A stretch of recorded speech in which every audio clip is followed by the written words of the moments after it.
Hey there, good afternoon. I'm Maddie Gardner coming to you from the WBTV News Now desk. We want to get to the latest with the Heartland tornadoes. We are hearing an updated death toll now, some more from officials about what happened over the weekend in several states in the Heartland. Kentucky hit the hardest by multiple tornadoes over the weekend. So first, we're going to get to that latest information. We are hearing that more than 70 people are dead, 64 of those people in Kentucky, and unfortunately, the governor and many other people are saying they expect that death toll to rise. 104 people are currently unaccounted for in Kentucky alone. We just heard from President Joe Biden. He says he plans to visit on Wednesday, and the images that you're looking at now, the video is mainly out of Kentucky. Again, just some horrific video there as the search and rescue operation continues. We know that several people are now trying to help.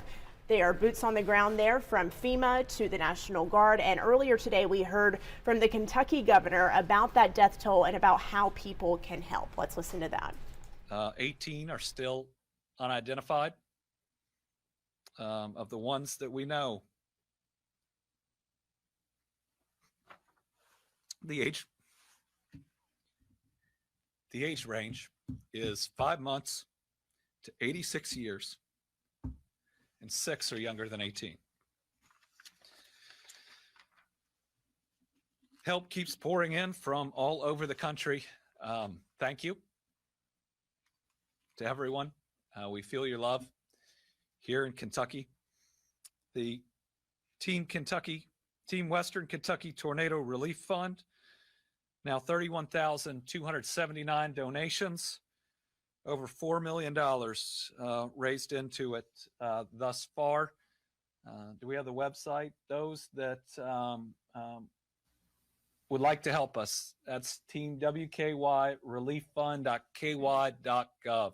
This is a fund associated with the state. It's going to be fully transparent on how it is spent. There will be no administrative fees taken out of it. All of it is going to go to help these families. Today, we're announcing the first expenditure from that. We're going to be providing $5,000 in burial expenses for each family that has lost a loved one. We're going to ask the funeral home or group helping out to not charge the families beyond that $5,000. We at least have to be able to grieve together, and no one's going to have to apply. We're going to work with our vital statistics group for everyone who's been identified, and we're going to work to reach out and contact those families directly. Some emotional words there. Again, that was Kentucky's governor updating us on the death toll. More than 64 people they believe are dead, but 64 confirmed at the moment. He was also talking about ways to help. We know that local organizations and people in the Carolinas are helping Kentucky as well. The American Red Cross in Myrtle Beach in South Carolina is sending at least 4 workers to Mayfield, Kentucky. That's where most of the images are coming out of right now, where some of the worst damage is. They are going to help out with disaster relief efforts, and the organization says the number of people who they send may change in the coming days, but so far they say that the Red Cross has donated at least 160 units of blood for hospitals in the affected areas. I want to turn it over now to the interim regional director of communications for the Red Cross. She was speaking about their efforts earlier. We're working around the clock to make sure that the families that were impacted have a safe place to stay, food to eat, the critical supplies that they need, and that we're putting them on the path to recovery. So again, that was the South Carolina Red Cross. We also know that Charlotte-based Billy Graham's Rapid Response and Samaritan's Purse are on the ground helping families affected by the tornadoes. They say that they are deploying teams to both Kentucky and Arkansas, some of the worst damage we're seeing out of those places, and they plan to send additional resources there. We also learned this afternoon that Lowe's, based in Charlotte, will be donating $1 million to support the immediate relief and recovery efforts after those storms. I want to bring in now First Alert meteorologist Jason Myers. He is standing by in the First Alert Weather Center. So Jason, you are going to explain how this system developed and what really happened in terms of weather over Friday and Saturday. What do you know so far? Yeah, and the National Weather Service, they're still out really seeing all the damage right now, and it's going to take some days to put it all together as far as exactly what they had with tornadoes, where they occurred. But what we know so far right now is we had over 70 tornado reports, again, from Friday into Saturday. A lot of this started in the northeast part of Arkansas and then continued on a path that moved over portions of Missouri, Tennessee, and into the far western parts of Kentucky. So areas like Dawson Springs, Mayfield, Kentucky, those are some of the towns that we've seen a lot of images coming from of just the devastation from those tornadoes. Winds estimated to be anywhere from 158 miles per hour to over 200 miles per hour. So to put that in perspective, we're talking about for some of those tornadoes possibly higher winds than even a Category 5 hurricane. Category 5 hurricane having winds of around 155 miles per hour. So high winds, of course, about 3/4 of a mile in width, and then it stayed on the ground. It looks like at least a damaged path that was over 200 miles. So just a long track tornado that had, again, winds possibly up to 200 miles per hour, causing all that devastation and, again, moving over some towns that caused so much damage. And so the dynamics were there for tornadoes to develop. We didn't know that it would be to this extent, though. We did have temperatures in the 80s for some areas across the deep south. Temperatures were in the 30s further across the upper Midwest and across the northern plains, so that really led to the dynamics as well.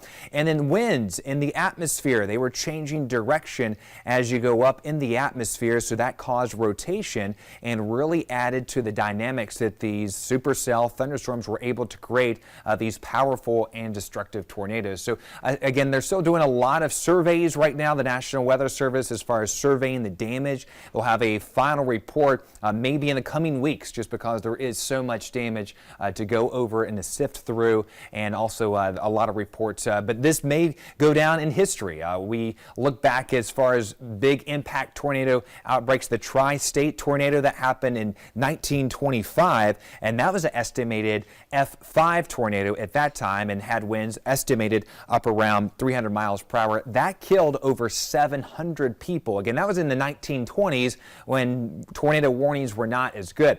Here locally, thankfully, we don't see that kind of weather on a regular basis at all. So again, I know a lot of folks can be very fearful, but of course it's always good to, again, have a way to be notified of severe weather. A lot of people had the lead time to know that these tornadoes were going to be moving through, but they may have not known, again, maybe where to get in the safest part of their house, and always an interior part of your house at the lowest level. But a lot of these homes, they were just completely demolished. And as we zoom in closer here, we're looking specifically in that western part of Kentucky, and you can really see that hook really right over portions.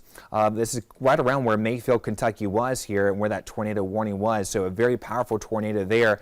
And then that continued to move off more to the northeast and just provided all these tornado warnings across parts of Arkansas, Tennessee, Kentucky, Illinois, and Missouri. And for us locally, that same cold front moved through the Carolinas in a lot more of a weakened state. We did have some reports in Cabarrus and Rowan County of some trees down, but it brought some beneficial rainfall for us at the airport, picking up just under a ½ inch of rain. Many locations in our local viewing area, anywhere from 1/4 of an inch to some isolated areas estimated up to about 1 inch. But as far as where we're at right now so far for the year, about 34.5 inches. We still have a deficit, almost 7 inches below average, and we have been in a severe drought. So yes, Maddie, we definitely need the rain on a regular basis, don't need the severe weather. And again, thankfully that type of severe weather doesn't happen here in the Carolinas as often, but eastern parts of North Carolina can get a very intense thunderstorms, and it's something we always have to keep a close watch on, especially any time of the season. I think that was what was so